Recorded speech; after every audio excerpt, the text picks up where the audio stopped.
Hi guys, நம்ம Tamil media வச்ச வின்லா சகால episode 29 தான் பார்க்க போகிறோம். வாங்க வீடியோக்குள்ள போயிடலாம்.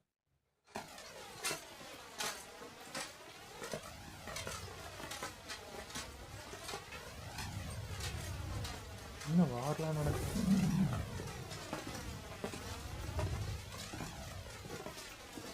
ஓ, இங்க கண்ணூர் அழுகுற.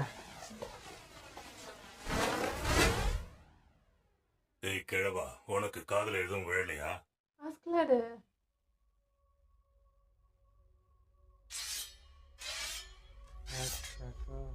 எல்லாரும் அந்த மெமரியில வேறொரு இடத்தை விட்டு நகராதீங்க. இதோட மறக்க முடியுமா? உங்க ராஜா என் கத்தி படுற தூரத்துல தான் இருக்காரு.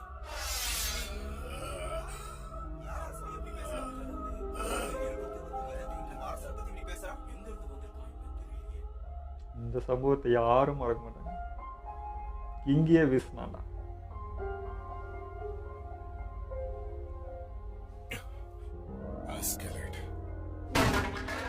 என்ன விளையாடுறியா? அந்த அரசை எனக்கு சொந்தமான தோற்கல். ஆசியா நீ நினைக்கிற மாதிரி சாதாரணமா இல்ல. பிரச்சனை பண்ணாத. நம்ம அரசருக்கு எதுவும் ஆகவே கூடாது. என்ன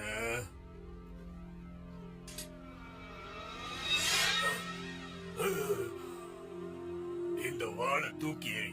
நீ செஞ்ச எல்லா தப்பையும் நான் மன்னிச்சிடுறேன். நீ என்ன மன்னிக்க போறியா? எங்க கோலமே ஆயிட்டாரு பாத்தீங்களா கிங். என் குடும்பத்தையும் என் மக்களையும் அவமானப்படுத்தினதுக்கு நீ செத்துதான் தீரணும். உனக்கு கடைசி எச்சரிக்கை. அஸ்கலாட், நீ வாழை கீழே போடு. அது என்னோட செல்ல பேரு. என் அம்மா எனக்கு வச்ச உண்மையான பேரை நான் உங்ககிட்ட சொல்லவா? Lucius Artorius Castus. தெரிஞ்சுதா? இந்த பிரிட்டானியா நாட்டோட உண்மையான அரசன் நான் தான், தெரியுமா?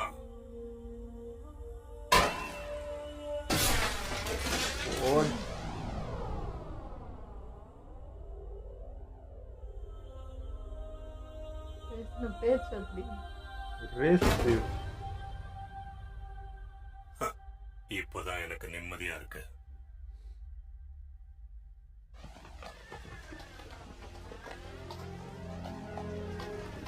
ஒரு சைட்லயும் அஸ்கலாடோட மூவ் இருக்கும்.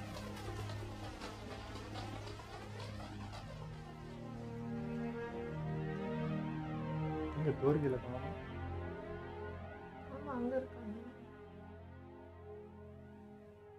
சில காலங்களுக்கு இங்கிலாந்து டேன் அரசாங்கம் ஆக்கிரமிச்சு ஆண்டாங்க. ஆனா 1014ல எல்லாமே தலைகீழா மாறிடுச்சு. அப்பதான் டென்மார்க்கோட மன்னன் ஸ்வெயின் இருந்தார்.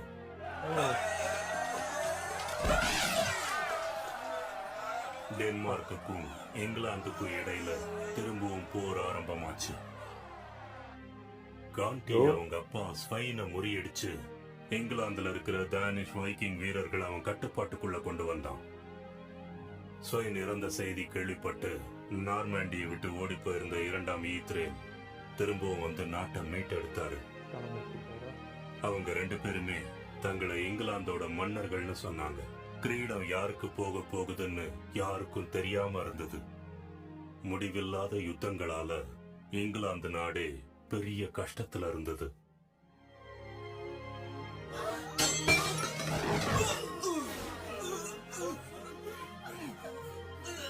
அரசே, நீங்க இங்கே இருக்க.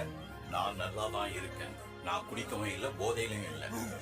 அரசே, கண்ணு காட்டுங்க. நான் கடவுள் மேல ஆணையிட்டு சொல்றேன், எனக்கு எதுவுமே தெரியாது. வயிற்று விஷம் இருக்குன்னு எனக்கு தெரியாது. அரசே, கண்ணு காட்டுங்க. அரசே ஈத்ரல், கண்ணு காட்டுங்க. என்ன தைரியம் அவனுக்கு? எனக்கு விஷம் வைக்க பார்த்திருக்கான்.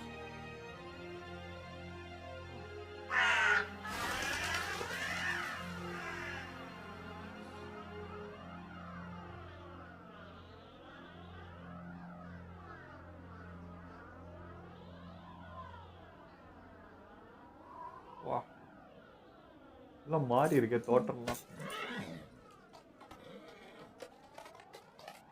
நாம கேள்விப்பட்டதை விட இங்க நிலைமை இருக்கு அரசே. ரொம்ப மோசமா இருக்கு. அமெரிக்கா மீற ரொம்ப நாள் ஆகும். ஒரு காலத்துல இது நிலங்களின் நகை பெட்டகமா இருந்தது. இதுல இருந்து இது மீள்றதுக்கு பல காலம் ஆகும். ரக்னாரோட பிரதர் குன்னார், இதுக்கும் நமக்கும் சம்பந்தமே இல்லாத மாதிரி பேசாதுங்க. இவர் பச்சந்தி ஆச்சு. இந்த இடத்தையும் நம்ம தான் நாசம் பண்ணிருக்கோம். என்ன? ஓ, புரிஞ்சது. இவங்க தான் இந்த இடத்தை நம்ம கைப்பற்றத்துக்காக ஆரம்பிச்ச முதல் போர்படை. நான் இதெல்லாம் உங்களுக்கு சரி சொல்லவே இல்லை. ஆமா, அங்க எல்லாரும் என்ன பண்ணிட்டு இருக்காங்க? வேற என்ன பண்றாங்க? நிலத்தை கொள்ளையடிக்கிறாங்க. இந்த பிச்சைக்கார கூட்டத்துல அழகான பொண்ணு அகப்பட்டா அதை வித்துருவாங்க. அதுக்கு நான் தடை விதிச்சேனே. அவங்க தலைய வெட்டி போற வரவங்க பாக்குற மாதிரி வைங்க. என்ன? போர் செய்யற இடத்துல அகப்படுறதை எடுத்துக்கிறது வழக்கம் தானே. இதுக்கெல்லாம் இவ்வளவு மோசமான தண்டனை கொடுத்தா ஒழுக்கமா இருக்க முடியாது. ஒருத்தன் என்னோட வீரனா இருக்கவே முடியாது. அவனுங்க தலைய வெட்டி எல்லாரும் பாக்குற மாதிரி வைங்க. ஓ, சரி அரசே, அவங்களே அப்படியே வைக்கிறேன். செஞ்சிடுறேன். ஏய், போட்டோ மீறி பண்ணிட்டு இருக்காங்க. மதிக்கல.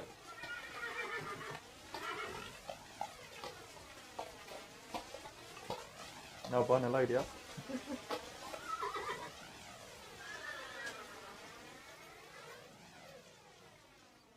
எங்களுக்காக நீங்க இவ்வளவு தூரம் வந்ததுக்கு ரொம்ப நன்றி அரசே. ஃப்ளோக்கி, எல்லாம் தயாரா? தயாரா இருக்கு அரசே. உங்க கட்டளைக்கு காத்திருக்கோம். நீங்க சொன்ன உடனே நாம இங்க இருந்து கிளம்பிடலாம். நீங்க இங்க இருக்கிற யாரையும் தனிப்பட்ட முறையில சந்திச்சது கிடையாது. அதனால இங்க இருக்கிற நிலைமையை இப்ப நான் பாத்துக்கிறேன். பரவாயில்ல, நான் அப்பா இப்பதான் மாதிரி. படை வீரர்களை பார்த்தேன். நான் அவங்களை சந்திக்க விரும்புறேன். மனசுல ஒண்ணு, செயல்ல ஒண்ணு. என்ட்ரிக்கு ரொம்ப கோழை. அவனையெல்லாம் சந்திக்கணும்ன்ற அவசியமே இல்ல. ஒருத்தரோட குணத்துக்கும் நம்ம அவனை பயன்படுத்துறதுக்கும் நிறைய வித்தியாசம் இருக்கு. எதுவா இருந்தாலும் அவனை நானே நேர்ல பார்த்து முடிவு பண்ணிக்கிறேன். அது மட்டும் இல்ல, நான் இங்க வந்ததுக்கு இன்னொரு காரணமும் இருக்கு. வேற ஒரு விஷயமா இங்க வந்திருக்கேன். என்ன என்ன என்ன சொல்றீங்க? ஏன் இவ்வளவு பதட்டம்? உனக்கு என்னையா?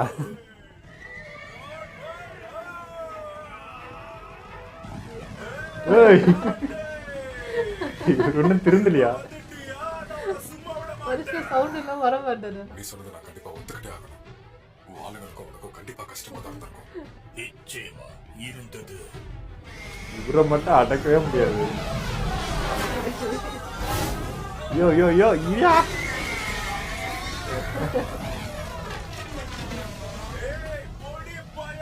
வயசு ஆக ஆகதாயே அவர் வேற மாதிரி இருக்கிறாரு.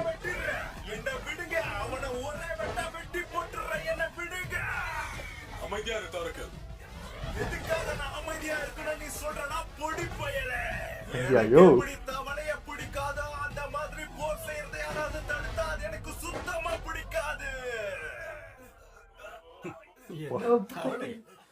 பேரே நிறுத்துற மெர்சியால போர் மாதிரி. நிறுத்தணும்னு என்கிட்ட கெஞ்சி கேட்டிருந்தீங்க. அது எப்படி இருந்தாலும் இங்க நாங்க தான் ஜெயிச்சோம். நல்ல வேலை பண்ணிருக்க தார்கேல். போதும், வாய மூடு. எதிர்ப்படை தலைவனோட தலைய வெற்ற வரைக்கும் இந்த போர் நிக்காம நடக்கும். அந்த இரியா விட்டு ஏதோ எதிரியோட பேசணுமா? தலைய வெட்டி எடுத்தாதான் இந்த போருக்கு ஒரு முற்றுப்புள்ளி வைக்க முடியும். தேவையில்லாத வேலை. ஆலட்ரிக் மர்சியாவோட இந்த பகுதியோட தலைவன் மட்டும்தான். இன்னும் நல்லா யோசி. எனக்கு அத பத்திலாம் எந்த கவலையுமே இல்ல. இந்த போர்க்களத்துல ஓட போற ரத்த ஆறுல நீந்தணும் எனக்கு. கிழக்கு பகுதியில எத்தல்ரிடோட பையன் எட்மண்ட் சில குழப்பங்களை ஏற்படுத்திக்கிட்டு இருக்கிறான். அங்க போ. இந்த பகுதியை அமைதிப்படுத்தி நம்ம கட்டுப்பாட்டுக்குள்ள கொண்டு வர பாரு. ஏன்னா போர்க்களத்துல உனக்கு எங்க போகணும், யார் கூட சண்டை போடணுன்றத நான் தான் முடிவு பண்ணுவேன். அத நீ முடிவு பண்ண கூடாது. காண்டே, ஏன்டா அவனை கிட்ட விட்டீங்க? என்ன சொன்னன்றத மறந்துடாத. அன்னைக்கு நான் போர்க்களத்துல என்ன சொன்னன்றது ஞாபகம் இருக்குல்ல? அடுத்த உன்னை கொண்டு இப்பத்துல இருந்து நான் உன்னை கண்காணிக்க போறேன். நீ என்ன ஆக போறன்றத பார்க்க போற. நீ யாராக போறன்றத பார்க்க போற. இப்போ நீ ஒரு சாதாரணமான ஆள் தான்.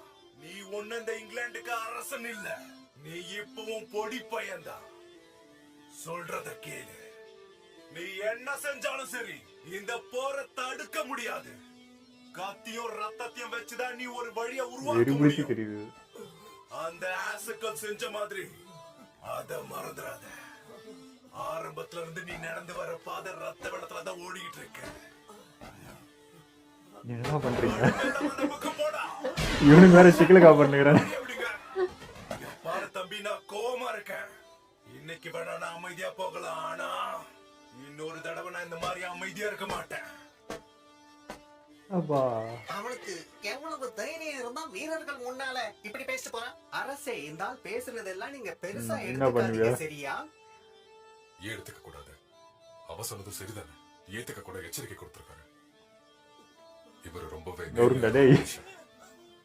அவரை மாதிரி வாழ்றது உண்மையாவே ஒரு பெரிய விஷயம். போலாம்.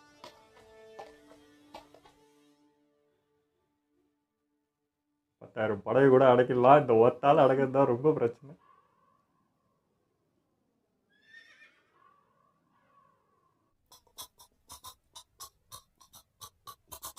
என்னையா பண்ற? ஷாக்கா? ஏன் வாய் கொப்பிச்சுக்கிறேன்னு பாக்குறேன். 4000 பவுண்ட் வெள்ளியா? இந்த தடவை எங்களுக்கு இவ்வளவுதான் கிடைச்சது. இங்க மெர்சியாவுல இருந்து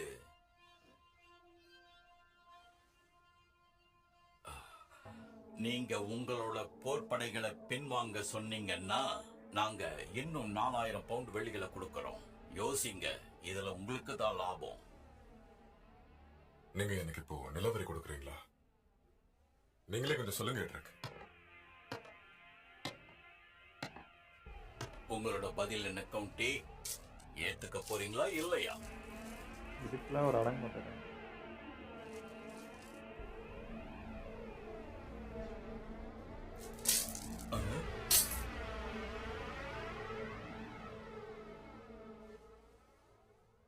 இதெல்லாம் ஒண்ணுமே இல்ல. இது நீ பார்க்காத அரசரியாரு.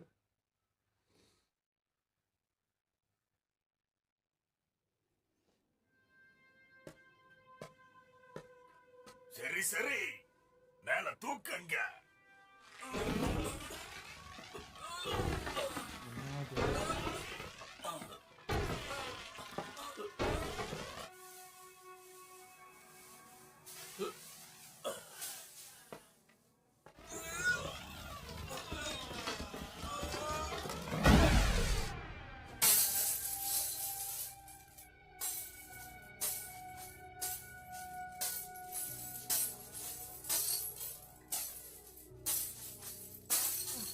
இதுவரை நடந்தது. இதுக்கு மதிப்பு இல்லைன்னு சொல்லாம சொல்லி. இதுக்காக தானே எல்லாமே நடக்குதானே.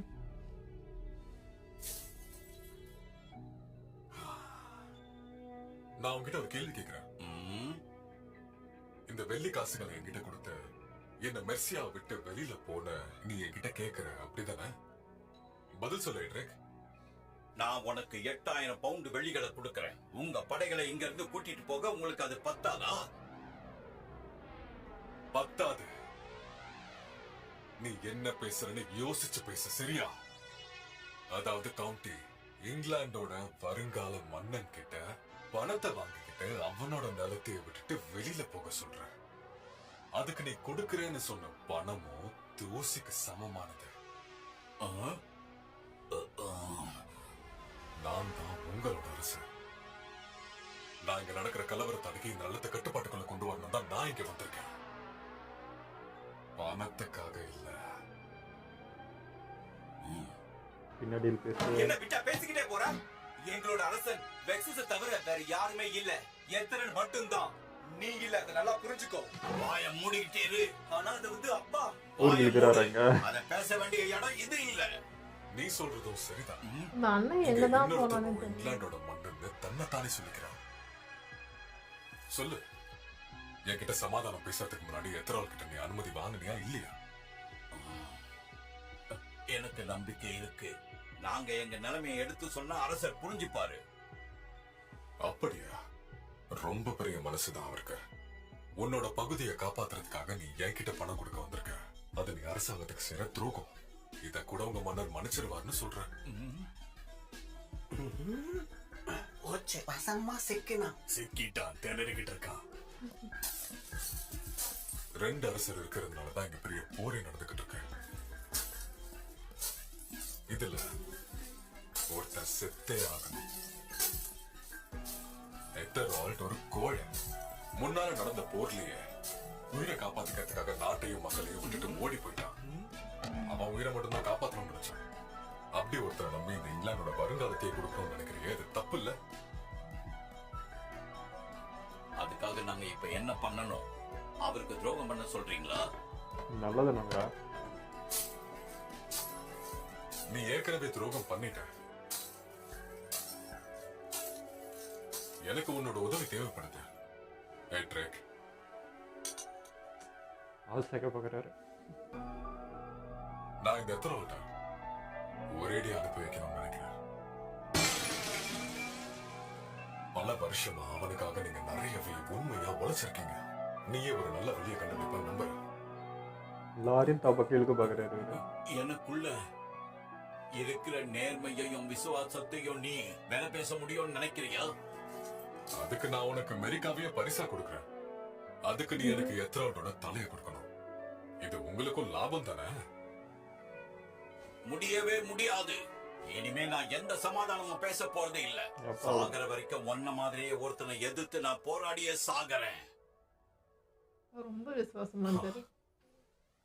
ஓகே ஃபிரோக்கி, இந்த ஆளை பார்த்தா கோழை மாதிரி ஒன்னும் தெரியலையே.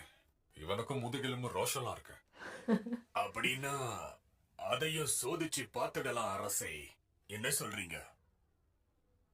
சண்டெல்லாம் கத்துருப்பானா கண்ணுட்டு. வெளியே வா, கொஞ்சம் பேசணும் ட்ரேக். அதோட நான் உங்ககிட்ட ஒண்ணு காட்ட கோரிக்கையில வந்திருக்கலாம். யோ அதான் நடுங்குது இல்லையா? அப்புறம் ஏன் அந்த வீரவாசனை பேசுறேன்?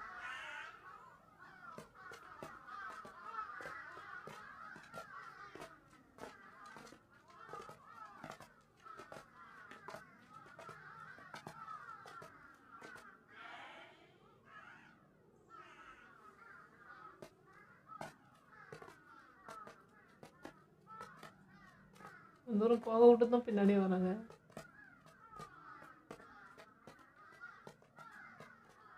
இதுக்கு ஏதாவது ரெடி பண்ணாங்களா? என்ன விஷயம் அது?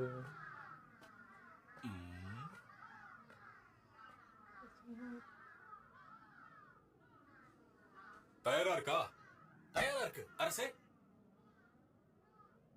பத்த வைங்க.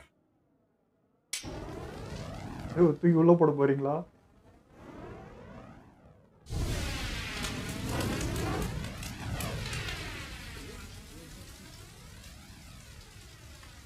செய்தி அனுப்புறதுக்காக இப்ப நெருப்ப பத்த வைக்கிறாங்க. ஆனா இவங்க என்ன செய்தி அனுப்புறாங்க? என்ன இது? என்ன நடக்குது இங்க? இங்க என்ன பண்ணிக்கிட்டு இருக்கீங்க? பதில் சொல்லுங்க. சிக்னலா?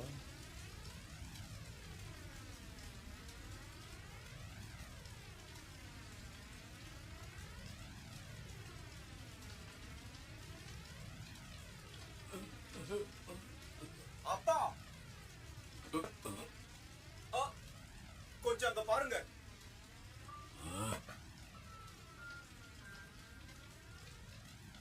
எல்லா இடத்துலயும் சிக்னல் வருது.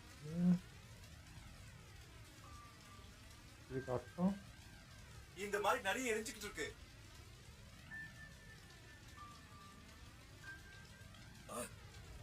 அது என்ன செய்தி? எதுக்காக இப்படி பண்றீங்க கவுண்டி? புரிஞ்சுக்கவே முடியல. எனக்கு எதிரா போர் தொடுத்தா இதுதான் நடக்கும். யோசி ட்ரேக், சரியா? நல்லா யோசிச்சுக்கோ. மாசியாவை எரிச்சு சாம்பல் ஆக்கிடுவேன்.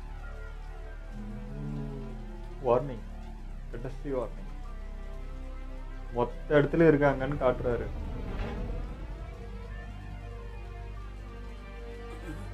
சும்மா வரலையா? படையை திரட்டிட்டு வந்துக்கிறாரு. என்ன புரிஞ்சுதா? உன் மாசியாவை எரிச்சு சாம்பல் ஆக்கிடுவேன். இது என்கிட்ட இருந்து விடுவிக்கணும்னு நினைச்சா எத்திராளோட தலையை கொண்டு வா. டீலா நோ டீலா?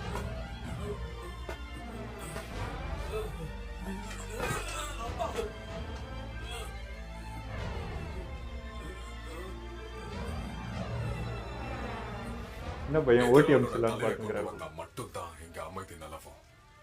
அதுதான் அவங்க எல்லாருக்குமே நல்லது. எப்படி இந்த கண்ணுட்டு அப்பா வேற லெவல் பண்றாரு. அது யாரையும் தாக்காமலே அதை புரிய வைக்கிறாங்க மாதிரி. மாசி அது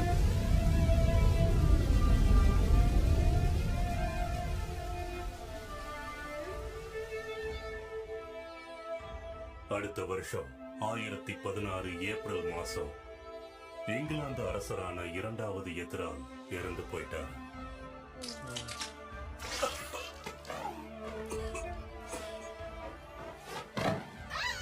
அதுக்கப்புறம் அரசே, அவர் நோய்வாய்ப்பட்டு இறந்ததா சொல்றாங்க.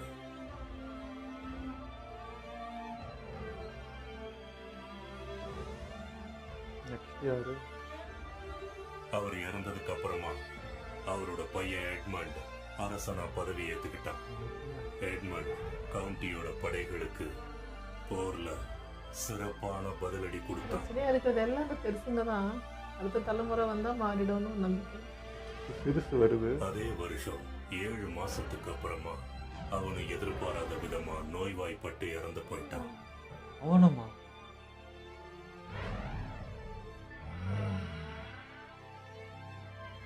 எதாச்சும் நடக்குதா இல்லை விஷம் கொடுக்குறீங்களா? என்ன அது? வியாதியால இறந்துட்டாங்களா? நம்புற மாதிரியே இந்த இல்லை. நாட்டை கைப்பற்ற அரசர் ஸ்வென்னுக்கு 10 வருஷம் ஆயிடுச்சு. இந்த முறை 3 வருஷத்துக்குள்ளேயே கைப்பற்றியாச்சு. நிச்சயமா எல்லாரும் சேர்ந்து கவுண்டிய இங்கிலாந்துடைய மன்னரா சீக்கிரமா அறிவிப்பாங்க. மகுடம் சூட்டும் விழா அடுத்த வருஷம் பண்ணுவாங்கன்னு நினைக்கிறேன்.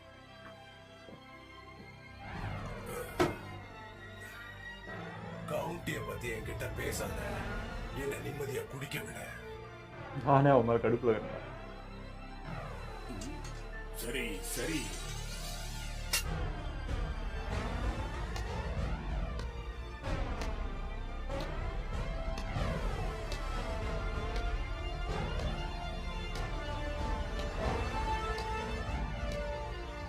ஸ்வென், எத்ரா, எல்லாரும் தூக்கி சாப்பிட்டுருவான் போல. எட்மண்ட் எல்லாரும் திடீர்னு எப்படியோ இறந்து போயிட்டாங்க. அதுக்கு உண்மையிலேயே நன்றி தான் சொல்லணும். 1018 கவுண்டி இங்கிலாந்தோட அரசனான.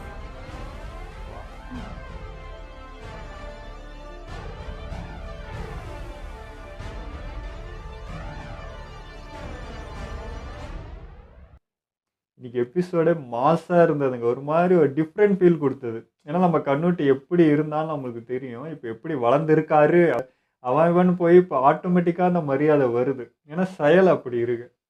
இது வரைக்கும் பார்க்காத அரசர் இது. ஒன்று பொண்ணு இந்த மண்ணுக்காக சண்டை போடுறது இல்லை ஆளுங்க இது அப்படி தான் இருக்குமே தவிர அதை தாண்டி ஒன்று பண்ணுறாரு இல்லை. அந்த அந்த பொசிஷனுக்கு வந்தோம் மாறாமல் தான் படையில் தப்பு இருந்தாலும் இந்த பொண்ணுங்க மேலே கை வைக்கிறது இந்த பண்ணுறது அவனா தலையை வெட்டு அப்படின்ற ஒரு செயல் வந்து இப்போ தான் ஃபஸ்ட் டைம் பார்க்குறோம். இந்த மாதிரி யாருமே பண்ணல. எல்லாருமே வந்து படம் இருந்தால் சரி அவங்க இல்லைன்னா சண்டை போட்டாங்க அங்கே சந்தோஷமாக இருக்கு அப்படி விடுவாங்க. அப்படி இல்லை, ஒழுக்கமும் வேணும். இங்கே என் படையில இருந்துன்னு என்கிட்ட இருந்துனே நீயே ஒழுக்கம் கெட்டவனா இருந்தால் நான் எப்போ ஒழுக்கமான உலகத்தை கிரியேட் பண்ணுறது அப்படின்ற அந்த பாயிண்ட் வந்து கரெக்டாக வச்சாரு. சூப்பராக இருந்தது. அதேமாதிரி ஆப்போனண்ட்டில் இருக்கிறவங்களையும் கொல்லலை, எதுவும் பண்ணலை. ஜஸ்ட்டு ஒரு வார்னிங் தான். சுற்றி பாரு எத்தனை இடத்துல என் ஆளுங்க இருக்காங்க பாரு, ஒரு செகண்ட் அழிச்சிட்டு போயிடுவேன், எனக்கு ரொம்ப நேரம் ஆகாது, சொல்கிறது சைதாக இருந்தால் இல்லைன்னா நான் அழிச்சிட்டு போயிடுவேன்றதான் மிரட்டல். அவ்வளோதான். இதுக்கு வந்து நம்ம இதுக்கே அவர் இவ்வளோ பண்ணாருன்னு தெரியல. தோரிகளை தான் நிற்க வச்சிருந்தாலும் முடிஞ்ச அது சண்டையெல்லாம் போவோம். தோழிகள் வந்தாலே அடித்தடி தான். அதனால அவர் வேணான்னு சொல்றாரு. ஸோ அதான் அவன் ஒருத்தன் இந்த இடத்துல நின்றுந்தாலே அவன் பேசியிருக்க மாட்டான். அந்த இடத்துக்கே வந்து இந்த துடிச்சது கூட இருந்திருக்காது. ஓகேன்ட்டு இருப்பான். சரி அவர் இருந்தால் என்னத்துக்கு தலையை வெட்டு தான் மறு வேலை பார்த்துருப்பாரு இந்த செயலுக்கு. அதனால தான் முக்கியமாக அவரை கண்ட்ரோல் பண்ண முடியல. அவருக்கு வந்து இந்த வாரினா இந்த சண்டை ரத்தம் முதல்ல அந்த ஹெட்டை போட்டு தள்ளிட்டு அந்த மொத்தத்தையும் பிடிச்சிட்டேன் அப்படி நிம்மதியாக அப்படி ரிட்டர்ன் கிளம்புனாதான் அந்த அந்த மனுஷனுக்கு வந்து அப்படி அப்படி நிறைவான மாதிரி இருக்கும். அது பாதிலே ஸ்டாப் பண்ணால் அந்த ஆள் முடியாது, கை கால் நடுங்க ஆரம்பிச்சிடும் அந்த மாதிரி. ஸோ அவர் வச்சுட்டு மேய்க்கிறதுன்றது ரொம்ப ரொம்ப கஷ்டம். கண்ணுட்டு தான் பாவம் ரொம்ப கஷ்டப்படுற மாதிரி தெரியுது. ஆனால் வேணும், என்ன பண்ணுறது, கொஞ்சம் அடக்கி இது பண்ணுற மாதிரி தான் இருக்குது. அவரும் தொழிலும் ரொம்ப கடுப்பில் இருக்கிறாரு. இவன் ரொம்ப கண்ட்ரோல் பண்ணுறான்டா, இவன் வேற மாதிரி தானே போட்டு தள்ளிடுவேன், நல்லதும் பண்ணுறான் என்னையும் கண்ட்ரோல் பண்ணுறான், நான் என்ன பண்ணுறேன்னு தெரியாமல் அவர் அவஸ்தைப்படுறாரு. போகிறத விட அவங்க சொல்லும் போது அதை புரிஞ்சுக்கிறான். அது என்ன இப்போ அப்படி டக்குன்னு வார்த்தை விடாமல் அவர் சொல்கிறதும் கரெக்டு தானே, அது யோசிக்கிறான். அது எனக்கு ரொம்ப பிடிச்சிருந்தது கனவுட்ட. இந்த வீசுறது வெட்டுறதுலாம் வந்து பாயிண்டே இல்லை. எல்லாரையும் நம்ம பக்கம் இழுக்கணும். நம்மளோட படையை பெருசாக்கினா தான் வந்து அவர் நினைக்கிற அந்த தாட்டை வந்து நிறைவேற்ற முடியும். வெட்டிட்டு பண்ணால் திரும்ப என்ன இதுக்கு முன்னாடி இந்த அரசாங்கம்லாம் என்ன பண்ணிட்டு இருந்தாங்களோ அதுதான் திரும்ப தொடர்ந்துட்டே தான் இருக்கும். ஸ்டாப் பண்ணுறது எப்படின்னா மொத்த பேரையும் தான் பக்கம் நிற்க வைக்கணும். எவன் ஆப்போனண்ட்டில் இருக்கானோ அவனுக்கு மேலே ஒரு படம் இருந்தால் ஆட்டோமேட்டிக்காக அவனும் வந்து சேரதான் போகிறான், அரெஸ்ட் ஆக போகிறான். ஸோ மொத்தத்தையும் இவர் எடுத்து மொத்தத்தையும் கண்ட்ரோல் பண்ணணும்னு நினைக்கிறாரு. அதான் அவரோட எய்மாக இருக்குது. ஆனால் கண்ணுட்டு வந்து எனக்கு ரொம்ப ரொம்ப அப்படியே மாஸாக தெரிஞ்சாங்க. அது அது சொல்ல தெரியல, எனக்கு வார்த்தையாக சொல்ல தெரியல. அந்த நடவோட பாவனை எல்லாம் மாறிடுச்சு, ஹேர் கட் பண்ணியாச்சு, ஒரு மாதிரி சாந்தமாக இருக்கார். ஆனால் அவருடைய செயல்பாடு வந்து ரொம்ப ஆக்ரோஷமாக இருக்குது. அது வந்து லைட்டாக தான் மிரட்டுற மாதிரி தெரியுது. அதோட ஆக்ரோஷத்தை பின்னாடி காட்டுறப்போ மிரண்டுடுறாங்க. இப்போ சின்ன பையன் தானே, இப்போ தான் வந்தான், இவன் என்னடா பண்ணிட போகிறான் அப்படின்னு ஒரு தோரணை தான் எல்லாரோட வாய்ஸ்லேயே அது தெரியுது. பட் பின்னாடி அவர் பின்னாடி இருக்க அந்த படையை பார்த்தா நடுங்குது. அது தொரிகள் ஒத்தனே இருந்தாலும் போதுன்றனாலும் மொத்த ஒரு ஊர் அழிக்கிறதுக்கு எனக்கு 1 செகண்ட் ஆகாதுன்ற அந்த பயம் இருக்கு இல்லையா, அதை வச்சே எல்லாத்தையும் ஆள்றாரு. அது வேற மாதிரி சம்பவம். என்ன பண்ணி வச்சுட்டு போயிருக்கு அஸ்கலாட் அப்படின்ற மாதிரி தான் இருக்குது. ஒரு துளி அப்படி எழுப்பி விட்டது இன்னைக்கு எப்படி எரியுது அப்படின்றது வந்து அந்த நெருப்பு இதுலேயே காமிச்சாங்க. அவர் கொளுத்தி போட்டு சின்ன தீக்குச்சி தான் அது. இது இன்னைக்கு பாருங்கள் எப்படி இருக்குன்றது வேற மாதிரிங்க. ஓகே, இதோ நம்ம வீடியோ முடிச்சுப்போம். மறக்காமல் லைக் கமெண்ட் ஷேர் பண்ணுங்கள். மறக்காமல் சப்ஸ்கிரைப் பண்ணிடுங்க.